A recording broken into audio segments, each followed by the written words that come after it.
जय गुरु जी। वीडियो को लाइक कीजिए, चैनल को सब्सक्राइब कीजिए और बेल आइकन को प्रेस कर दीजिए ताकि आपको लेटेस्ट वीडियो के अपडेट्स मिलते रहें। विद्या कामधेनु के समान है जो हर मौसम में अमृत प्रदान करती है। वह विदेश में एक मौला माता के समान है जो रक्षण एवं हितकारी होती है, इसलिए विद्या को एक गुप्त धन कहा गया है। जय गुरु जी। आज मैं आप सबके साथ जो सत्संग शेयर करूंगी वो आप सब में से ही एक है जिन्होंने हमारे साथ अपनी डिवाइन जर्नी शेयर करी है, और हमें बहुत अच्छा लग रहा है कि आप सब हमें इतने प्यारे प्यारे सत्संग भेज रहे हैं। ऐसे ही निरंतर सेवा करते रहें। आज जो आप सत्संग सुनोगे वो गुरु भक्त आंटी जी का, और आंटी जी ऑस्ट्रेलिया से हैं। आंटी जी ने हमारे साथ अपना बहुत ही आश्चर्यजनक सत्संग शेयर करा है। जैसा आंटी जी ने अपना सत्संग शेयर करा है वैसा ही आप सबके साथ इस सत्संग के माध्यम से आज मैं साझा करूंगी। और हमारी छोटी सी कोशिश यह रहती है जो ये ब्लेस सत्संग हम आपको सुनाते हैं वो हर घर तक पहुँच सके और सब संगत संग सुने और ब्लेस हो सके। इसलिए सब संगत सत्संग के अंत तक बने रहना और सत्संग को बहुत ध्यान से सुनना, और सत्संग को बीच में ना छोड़ें, क्योंकि सत्संग सुनने वाले का भी कल्याण होता है और सत्संग करने वाले का भी। और हो सकता है जो आज आप सत्संग सुनने उससे आपको अपने कई सवालों के जवाब मिल जाए। तो चलिए सत्संग शुरू करते हैं। जय गुरु जी। सभी संगत को भी जय गुरु जी। ये मेरा 5वां शुक्राना सत्संग है। कहने को तो 5th है, पर रोज ना जाने कितने ही सत्संग होते हैं। गुरु जी ने जब से अपने चरणों में जोड़ा है जीवन तो जैसे धन्य हो गया है। हम और आप सभी बहुत ही भाग्यशाली हैं जो गुरु जी के चरणों का सहारा मिला। जीवन में सुख और दुख तो लगे ही रहते हैं, पर जब आपके पास सदगुरु के चरणों का सहारा होता है तो आप भयंकर परिस्थिति से भी निकल जाते हो। मैं अपने हर सत्संग में बताती हूँ कि मैं हनुमान जी, श्री राम जी की बहुत भक्त हूँ, हरदम उनकी पूजा करती हूँ। और गुरु जी ने भी मुझे साक्षात कहा है, पुत्र इनकी पूजा किया कर। मैं और ये सब एक ही, हाँ, राम नाम जपा कर। हनुमान जी को आटे के लड्डू का भोग लगा हनुमान जी के मंदिर जाकर।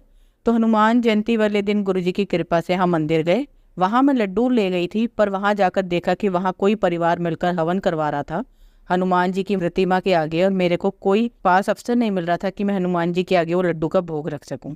मन मार कर बार बार यही सोच रहा था कि गुरु जी ने बोला है भोग लगाना है, उनसे अरदास की, और उसी टाइम पंडित जी बोलते हैं कि अगर जिसने भी प्रसाद हनुमान जी को अर्पण करना है चढ़ा सकता है।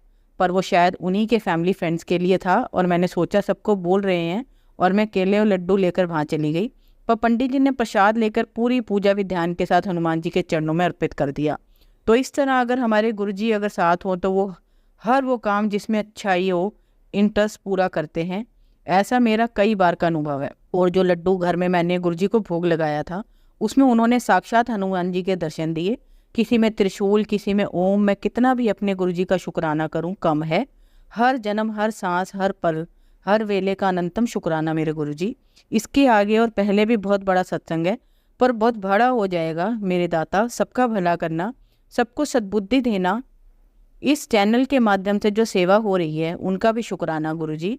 इनकी भी सेवा को खूब आगे बढ़ाएं, ऐसा आशीर्वाद गुरु जी आपको दें। सत्संग लिखते हुए अगर कोई भूल हो गई हो तो गुरु जी और सत्संगत जी हमें क्षमा करना। तो मैं गुरु जी के मंत्र जाप के साथ अपनी वाणी को यही विराम देती हूँ। ओम नमः शिवाय, शिव जी सदा सहाय। ओम नमः शिवाय, गुरु जी सदा सहाय। जय गुरु जी। संगत जी, अब हम पूजा वर्मा आंटी जी का सत्संग चुनेंगे। 8 साल पहले जब मेरे पति का बिजनेस पूरी तरह से बंद हो गया था, मेरे एक मित्र ने गुरु जी के बारे में बताया कि तुम्हें उनके साथ बड़े मंदिर जाना चाहिए। पहली बार जब हम गए थे गुरुवार, जब हम वहाँ पहुँचे तो मंत्र जाप चल रहा था। मैं जगह देखकर दंग रह गई। इतनी सकारात्मकता, शांति, सुव्यवस्थित और रखरखाव किया हुआ मंदिर। कोई पंडित नहीं, कोई घंटी नहीं, कोई चढ़ावा पैसे का। पृथ्वी पर स्वर्ग सा लगा। लेकिन मेरे पति भाव शून्य इतने अवसाद में थे। जब हम मुख्य हॉल में पहुंचे तो मैंने गुरुजी को प्रणाम किया और प्रार्थना की कृपया उन्हें आशीर्वाद दें। लंगर प्रसाद के बाद जब हम कार पार्किंग के पास बाहर आए तो मेरे पति को अचानक एहसास हुआ और याद आया कि वह वही थे जो 4 साल पहले उन्होंने सपने में देखा था। मेरे पति ने कहा, पूजा यही तो गंजे से हैं जो मेरे सपने में आए थे। मैं अपने दोस्त के साथ कीचड़ भरे तालाब में डूब रही थी।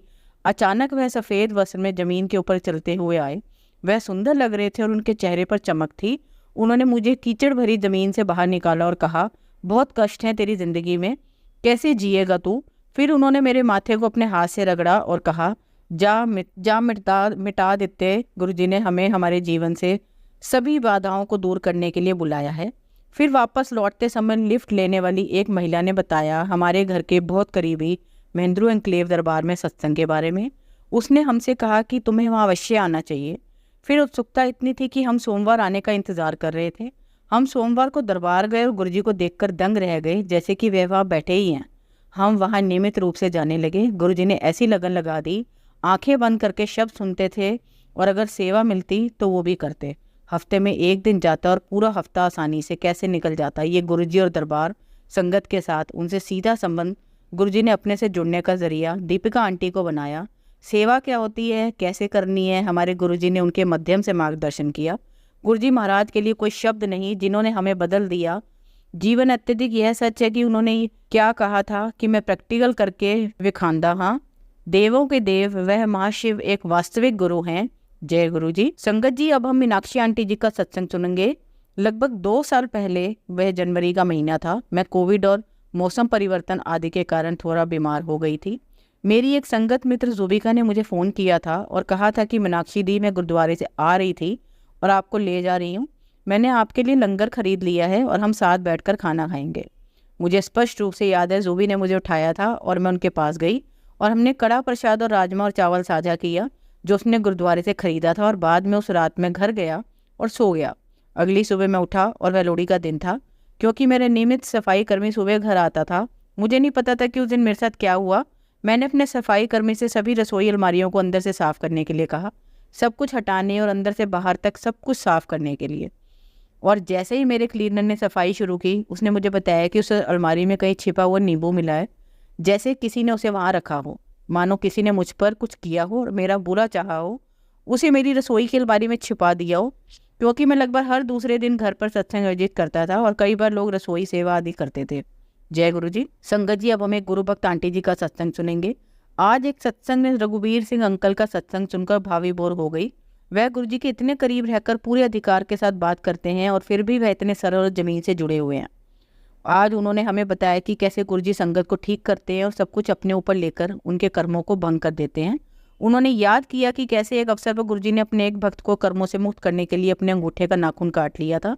जो सभी आते हैं जलंधर से अकेले रास्ते में, गुरुजी ने उन्हें बड़े मंदिर न आने के लिए कहा क्योंकि वह चक्कर और मिर्गी के दौरों से पीड़ित थे और यदि बस या ट्रेन में यात्रा करते समय उसे कोई दौरा पड़ता तो वह खतरनाक हो सकता था। इसलिए उसे वहीं रुकने की सलाह दी गई और गुरुजी को केवल अपने घर पर ही याद करें और उन्हें केवल अपने घर पर ही आशीर्वाद मिलेगा। गुरुजी ने अपने मौज में जलंधर की संगत को आशीर्वाद देने का फैसला किया और वह अपने पिछले कर्मों को खत्म करने के लिए उन्हें जो कीमत चुकानी पड़ी वह थी इस पूरे सत्संग में अपने अंगूठे का नाखून देना। मेरे मन में दबी हुई भावनाएं खुल गई और यह विचार मुझे कचोटने लगा कि हमारे गुरुजी ने अपनी संगत को खुश करने के लिए इतना कष्ट उठाया। उनकी संगत उन्हें सबसे प्रिय थी और वह उन्हें खुश करने के लिए किसी भी हद तक चले गए। इसी तरह रघुवीर अंकल ने याद किया कि कैसे हर संगत की पीड़ा को ठीक करने के बाद कैंसर जैसी गंभीर बीमारी से पीड़ित गुरुजी को खून की उल्टियां होती थी। मैं केवल बैठकर रो सकता था। हमारे गुरुजी ने अपनी संगत के लिए जो कष्ट सहे थे उनके बारे में सोचकर 86% भूला बख्शा दियो गुरुजी। जय गुरुजी, शुक्राना गुरुजी। अब आप सबको आज एक कहानी सुनाती हूँ। आप सब इस कहानी को बहुत ध्यान से और एक शांत वातावरण में ही सुनना। चलिए कहानी शुरू करते हैं। हमारी कहानी का शीर्षक है फुटबॉल की दर्दनाक कहानी। एक बार क्या होता है कि खिलाड़ी फुटबॉल खेल रहे होते हैं और बहुत सारे लोग उनको देख रहे होते हैं। एक छोटा सा बच्चा भी उनको देख रहा होता है पर उसके चेहरे पर बड़ी मायूसी होती है। एक बुजुर्ग वहाँ से निकलते हैं तो उनसे पूछते हैं, बेटा तू परेशान क्यों है, इतना मायूस क्यों है? तो वो बच्चा कहता है, मुझे समझ नहीं आता इस बॉल ने इनका क्या बिगाड़ा है, इतनी ठोकरें मार रहे हैं, इतनी ठोकरें इसको पड़ रही हैं, ये किस जन्म का बदला ले रहे हैं, इसको क्यों इतनी लातें मार रहे हैं? बुजुर्ग ने बच्चे के सिर पर हाथ रखा और बोले, बेटा इस बॉल का सिर्फ इतना कसूर है कि ये अंदर से खोखला है, इसलिए ये सब लोग इसको लातों से मार रहे हैं। दोस्तों, जो इंसान अंदर से खोखला होता है जिंदगी भी उसे इसी तरह लातें मारती है। इसलिए हमें रोज कुछ नया सीखते रहना चाहिए। अगर जिंदगी में तरक्की करना चाहते हो तो कामयाब व्यक्ति की तरह बनना चाहते हो तो उस व्यक्ति ने क्या सीखा, किन रास्तों पर चला, वह सब काम सीख लीजिए। एक दिन आप भी कामयाब व्यक्ति बन जाएंगे। अब नैतिक शिक्षा जो हमें इस कहानी से मिलती है, जब तक आप अंदर से खोखले बने रहोगे तब तक जिंदगी आपको ठोकरें मारती रहेगी। जिस दिन अपने आप को खुद को अंदर से मजबूत बना लोगे तो सारी दुनिया आपको सलाम करेगी।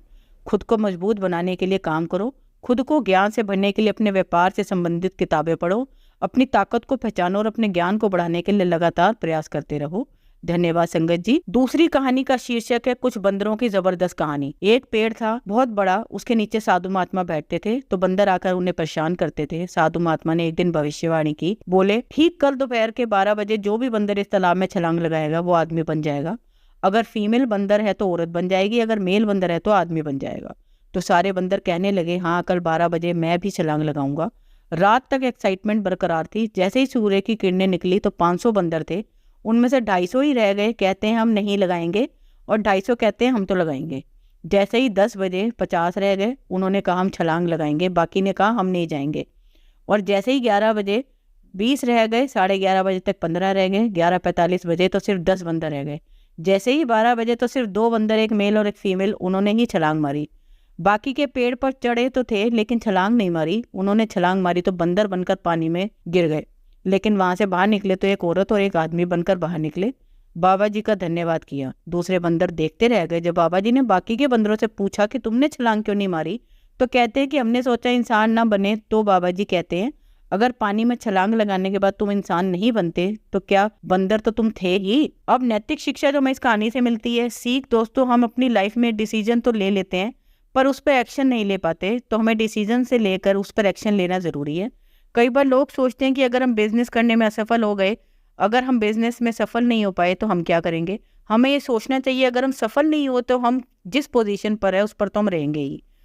हमें आगे बढ़ने के लिए हमेशा प्रयास करते रहना चाहिए। हमें सफल होने का जो भी रास्ता मिले उस पर हमें एक बार जरूर चलकर देखना चाहिए। धन्यवाद संगत जी। संगत जी, अगर आपको आज का सत्संग अच्छा लगा हो तो आप सत्संग और संगत के साथ जरूर साझा करें, जिससे वो भी महाराज का दिव्य आशीर्वाद प्राप्त कर सके। जय गुरु जी। शुक्राना गुरु जी।